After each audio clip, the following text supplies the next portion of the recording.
That should not happen. Why was it considered a holy weapon? At first, that sounds like the kind of thing that should answer itself. If something is called holy, then you expect it to belong on one side of the line. You expect reverence. You expect purpose. You expect something people would not hesitate to name. And for a moment, that feels solid enough. A weapon can be feared. A weapon can be honored. People have done that before. So the label seems easy to accept. But then it starts to sit wrong. Because the closer you get to that idea, the less stable it feels. Not because the word holy changes. Not because the word weapon changes. But because putting them together should settle the meaning. And somehow, it does the opposite. You think you know what kind of object this must have been. You think you know what people must have seen in it. And then something does not stay inside that expectation. Something presses against it. It is still called a weapon. That part remains. It is still treated as holy. That remains too. But those two things do not rest together as easily as they should. So why was it considered a holy weapon? The first answer seems almost too clean. In John's crucifixion account, a soldier drives a spear into the side of Jesus, and blood and water are said to flow from the wound. If a weapon touched that body at that moment, then the weapon itself could be treated as marked by contact. That logic is already visible in the way later churches arranged certain lamps heads. Iron set near candles, suspended lamps, and altars, not with military gear, but with objects reserved for veneration. A spear behind a grill, approached by kneeling pilgrims, is no longer being identified by shape or metallurgy. It is being identified by event. That would explain why it became holy, not because it was a weapon, but because it was present at the Passion. The physical details seem to support that early devotional logic. The wound in Christian art is not incidental. It is isolated, enlarged, made legible. The stream from the side is often shown running onto the shaft itself, as if the sanctifying contact must be seen, not merely stated. Once blood from Christ is treated as holy, the object carrying that trace becomes more than iron. A claimed lance does not need to do anything further. It only needs to have been there. But that raises a practical problem the shrines do not answer. John names the act, not the weapon. There is no description of the spearhead, no dimensions, no custody chain, no note that the lance was preserved. The churches displaying spear relics compensate for that silence with placement and ritual. The object rests in an apse. Lamps burn beside it. Pilgrims approach in ordered sequence. The setting supplies continuity the record does not. For a while, that still holds. Relics often gain force from liturgical context before they gain documentary precision. A church can preserve memory where a text leaves gaps. If one lance was remembered as the one from Calvary, then reverence could grow around that memory long before anyone asked for stricter proof. Yet, even in the earliest devotional framing, another pressure appears. The holiness being claimed is not simply age. It is specific contact. This spear touched Christ's side. That kind of claim should narrow attention to one object. Instead, the historical pattern broadens. More than one lance is displayed, honored, and approached, as if the same event adheres to each. The devotional explanation accounts for sanctity, but not for multiplication. And there is a smaller inconsistency inside the imagery itself. The scene at Golgotha is violent, immediate, exposed to weather and death. The church display is stable, enclosed, illuminated, and already interpreted. Between those two conditions lies an unrecorded interval.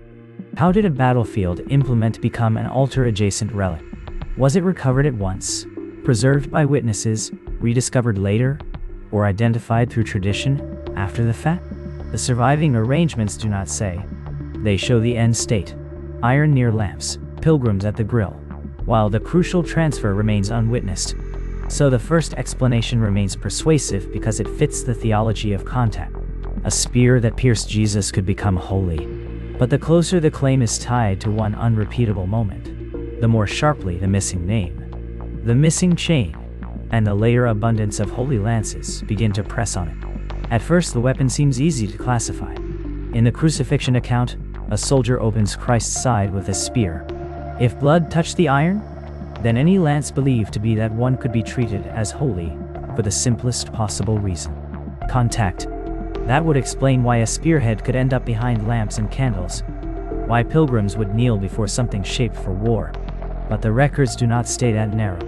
In painted walls and manuscript margins, the soldier is no longer anonymous. He stands beside the cross with a halo, the spear held upright, and the name Longinus begins to attach itself to the act. Once the man acquires a name, the weapon changes with him. It is no longer only iron that touched a sacred body. It becomes the implement of a witness, then of a convert, then of a saint. That makes sense of the images. Not a random soldier, but a sanctified figure, holding the instrument of revelation. Yet, if sainthood explains the halo, it does not explain the throne room. A lance lies on embroidered cloth before a crowned ruler in a stone hall. In another setting, a reliquary lance is placed beside a throne during formal ceremony. The placement is too deliberate to be devotional overflow. The object is not tucked into a chapel corner as a remembered passion relic. It is positioned where authority is staged. If the holiness came only from Christ's blood, why is the lance appearing in the geometry of rule? One answer presents itself in the ceremonial pattern. Rulers seek possession of a holy lance relic because possession can be displayed. A relic associated with the Passion, and now with Saint Longinus, offers more than blessing. It offers continuity. Biblical event, saintly witness, present ruler. Set the lance beside the throne, and the sequence becomes visible without being spoken. The ruler does not merely honor sacred history. He sits next to it. That explanation holds until the military evidence enters. A spearhead rises above a line of banners at the front of an assembled army, not stored, not merely exhibited, but carried before troops. Chroniclers repeatedly place such lances at moments when kings move, gather, and confront. The object behaves less like a relic under protection than like a sign under deployment. If it is brought to the edge of battle, then holiness is doing practical work. It is expected to accompany command, perhaps to authorize it, perhaps to shield it, perhaps to make victory legible in advance. Still, another difficulty remains in the arrangement. The same tradition that sanctifies the soldier also leaves uncertain when that naming took hold. The same lance that appears before armies also appears in court ritual. Which came first? The saint's spear, or the ruler's standard disguised as a relic? The painted Longinus with halo suggests memory moving outward from the cross. The throne-side lance suggests power drawing the cross inward. So the weapon's holiness now looks larger than contact alone. Blood explains reverence. Longinus explains personality. Ceremony explains why rulers wanted it near them. But the army formation introduces a harder question. Was the lance honored because it belonged to sacred history? Or did sacred history become the strongest available language for an object already being used to mark who had the right to lead? At first, the answer seems straightforward.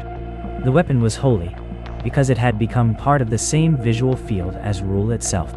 On a velvet cushion, a lance in gold fittings lies beside crown, orb, and sword, not stored as scrap iron, but arranged as regalia. That placement matters. A relic kept near an altar can sanctify devotion. A relic laid among the instruments of kingship does something else. It enters government. By the time inventories and ceremonial descriptions begin to notice it, the lance is no longer only remembered as the point that opened Christ's side. It is being shown as something a ruler must possess. That would explain the chroniclers. In manuscript images and court records, the spear rises above a ruler's head like a vertical endorsement. The wording around it is often practical rather than visionary. Favor, protection, victory, rightful rule. Not abstract holiness then, but usable holiness. A weapon touched by the Passion becomes, in these records, a sign that divine history has not ended. It has moved into imperial custody. If armies marched behind it, and rulers were crowned near it, the sacred reputation could have grown simply from repeated public use. Then the battlefield references begin to crowd the picture. The relic stands before armored riders at the edge of a field under a church banner.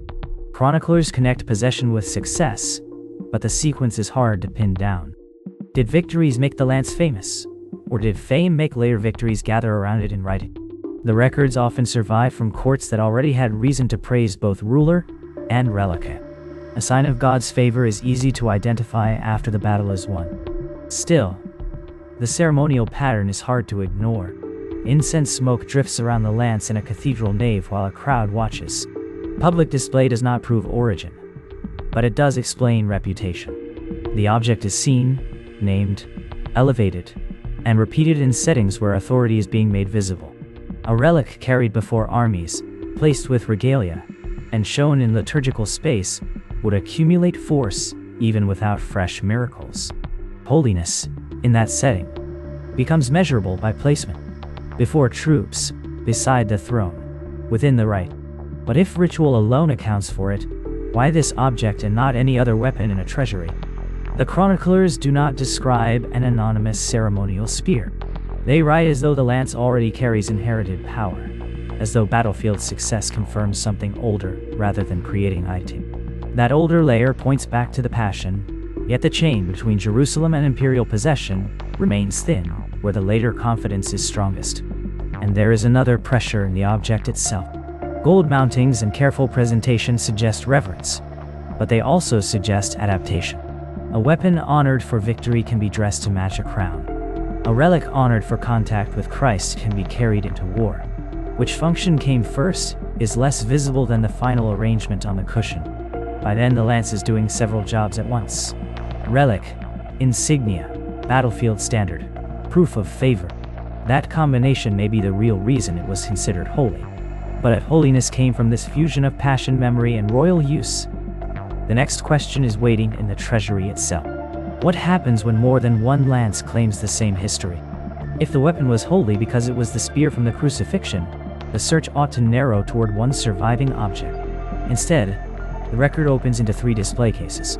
In Vienna, a spear with broad iron wings rests under treasury light, its outline heavy and distinctive. In the Vatican, another lance head appears in a different profile, preserved as a separate relic with its own history of custody.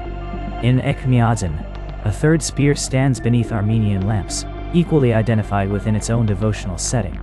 Set side by side in photographs, they do not look like damaged versions of one original form. Their proportions differ. Their mountings differ. Even the way each object presents its claim differs. That might still be manageable if one line of transmission were stronger than the others. Relics travel. They are divided, repaired, rehoused. A single holy object can survive in altered condition. For a moment, that explanation seems sufficient. One original lance, later fragmented by war, transfer, and restoration, with local traditions preserving different surviving parts. But the physical comparison resists that convenience. The Vienna lance is not merely incomplete in one way, while the Vatican piece is incomplete in another. Their construction details point in different directions. The Echmiadzin spear does not simply fill the missing gap between them. What appears in one treasury as a complete sacred weapon appears elsewhere as a different kind of surviving head. If these are remnants of one history, where is the overlap that proves it? The written traditions do not settle the matter. They multiply it. One account places the relic's survival in one sacred geography, another in a different chain of custody, another in imperial possession, far from the earlier devotional centers. Each tradition reads clearly enough when kept alone. Read together, they begin to compete over the same past.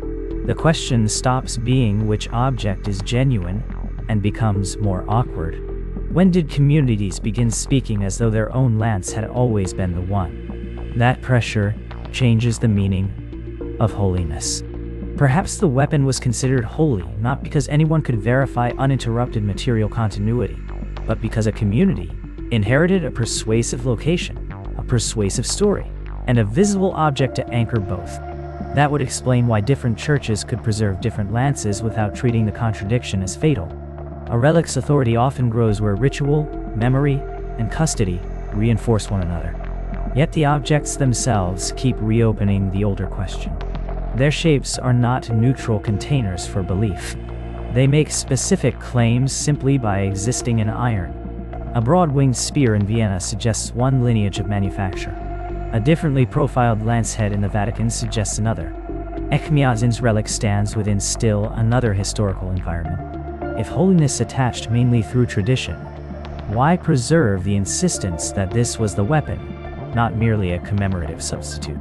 Why do the records keep returning to survival, transfer, and possession, rather than symbolic representation? So the investigation cannot remain with devotion alone. The three lances continue to press against one another across distance.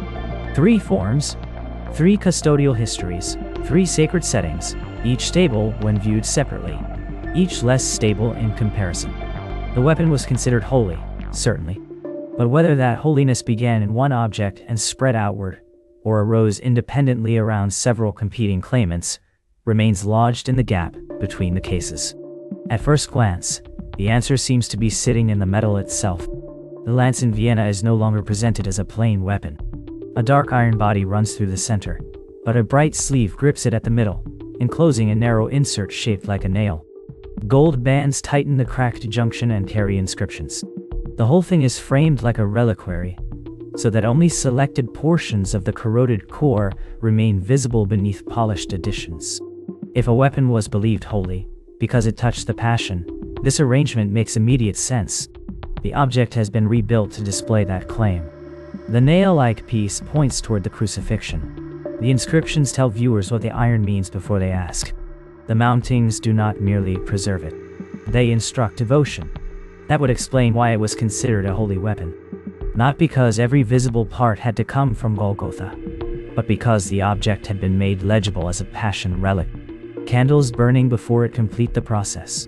The iron does not stand alone as evidence. It stands inside a system of signs. Then the exposed core starts asking narrower questions. The corroded blade is still there under the fittings, and the sacred additions do not erase the fact that they are additions. The sleeve around the central insert is brighter, more deliberate, less accidental than the iron beneath it. The gold bands speak in a medieval voice. If the holiness rests on contact with Christ, why is so much of the visible authority coming from later metalwork? And if the insert is the crucial link, when did that link first appear in the object's history rather than in its interpretation? The inscriptions help, but only up to a point. They present the lance as more than a weapon, which is exactly what a revered relic requires. Yet inscriptions are evidence of what people wanted an object to be known as, not necessarily of what it had originally been. The jeweled frame intensifies the same problem. It protects, honors, and elevates the lance, but it also narrows what can be inspected. The eye is guided towards sanctified features, and away from continuity of manufacture. The relic remains visible, though only in curated sections, as if the iron core must be seen enough to anchor belief, but not so plainly that the later construction loses control of the story. That makes the continuing veneration easier to understand. Certainty about one original spear may not have been doing the real work anymore. The object had accumulated authority through inscription, enclosure, liturgical display, and the inserted sign of the Passion. Holiness could gather around the presented identity rather than around a provable chain of custody. But another pressure remains in the case itself. If accumulated tradition is enough, why this insistence on a physical insert linked to the crucifixion at all? Why preserve the corroded iron beneath the polished fittings instead of replacing it with a wholly symbolic shrine? Something in the relic still depends on material continuity, however partial, however obscure. The lance is being treated both as an interpreted object and as a surviving one.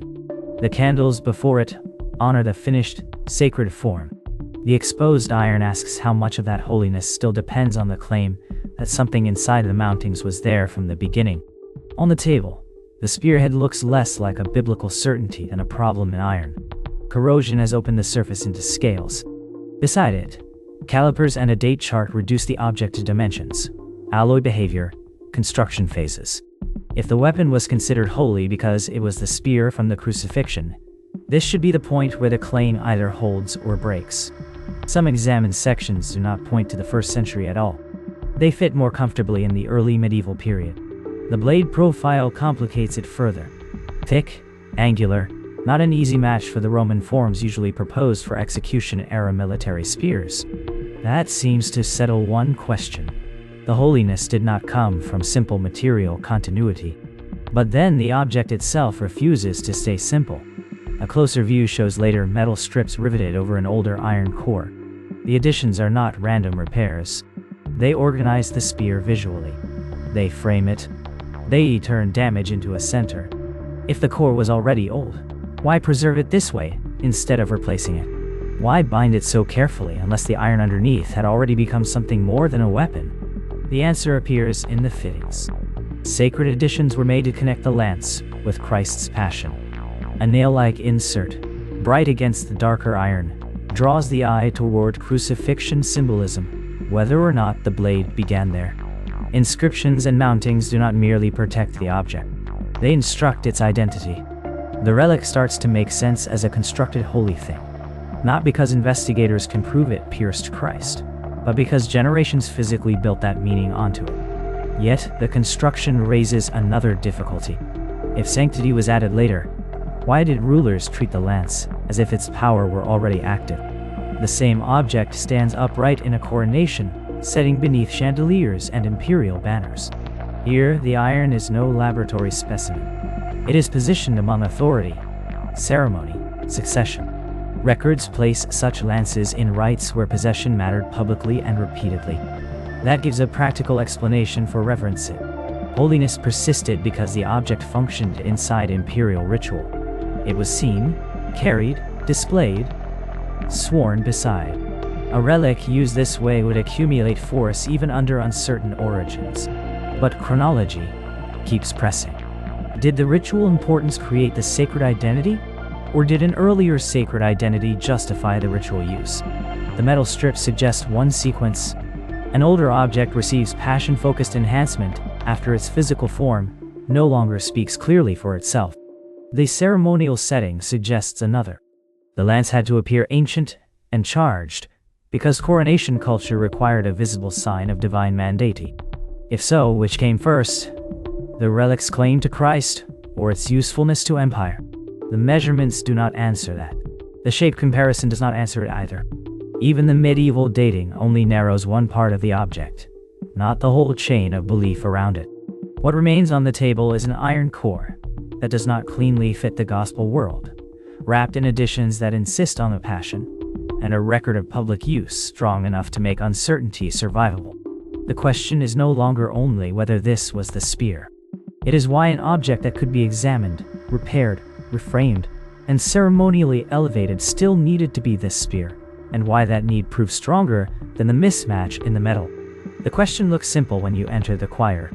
High on the wall, a painted crucifixion fixes the scene and place it. The wound in Christ's side, and beside the cross a soldier already given a name and a halo.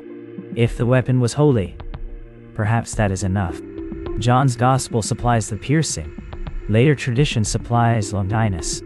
A spear that touched Christ's blood would not need much else. That explanation holds for a moment downstairs, where a lance stands in a shrine under passion emblems. The iron is not left to speak for itself. Gold mountings frame it. Inscriptions press meaning onto the metal. The display does not present a battlefield tool. It presents contact, memory, and sanctity made visible. Even if the original shaft, blade, or proportions cannot be traced back to Jerusalem, the object before the altar has been arranged to answer a specific question. What would a weapon look like once absorbed into the passion? Here, holiness seems to come from proximity to the founding event, then from centuries of careful presentation. But the arrangement in the choir introduces another pressure. The lance is not only near an altar, it appears above a ruler. A crowned figure sits beneath the displayed weapon during a formal rite, and the placement is too exact to ignore. The relic is not functioning only as a reminder of Christ's suffering. It is positioned as a witness to authority. That makes the old explanation incomplete. If blood contact were the whole story, why carry the lance into coronations, processions, and imperial ceremony? Why place it among regalia, rather than among only devotional objects? The answer suggested by the setting is practical. The weapon had come to signify divine mandate. Possession itself could be read as favor. That also fits the records. Chroniclers repeatedly place revered lances near rulers at decisive moments, and not by accident. The object's holiness seems to thicken through use. A relic seen at rites of accession, displayed before armies, and enclosed within the visual language of empire, acquires a second life. It no longer merely recalls sacred history. It participates in government. At that point, whether the iron core exactly matches a first-century Roman spear begins to matter less than the fact that generations treated it as the kind of object through which God's approval could be shown. Yet the shrine below the painting keeps reopening the earlier problem. The lance is enclosed in gold mountings and passion symbols, because the iron alone does not settle identity. The labels, images, and fittings do part of the work. Visitors file past the case and receive not a bare artifact, but a completed claim. This is the Spear of the Passion. This is Longinus's weapon. This is a relic of Christ. This is a sign of rightful rule. Several layers are being presented at once, and each layer compensates for what the others cannot independently provoke. So why was it considered holy? The wall painting answers with narrative. The halo answers with sainthood. The shrine answers with relic symbolism.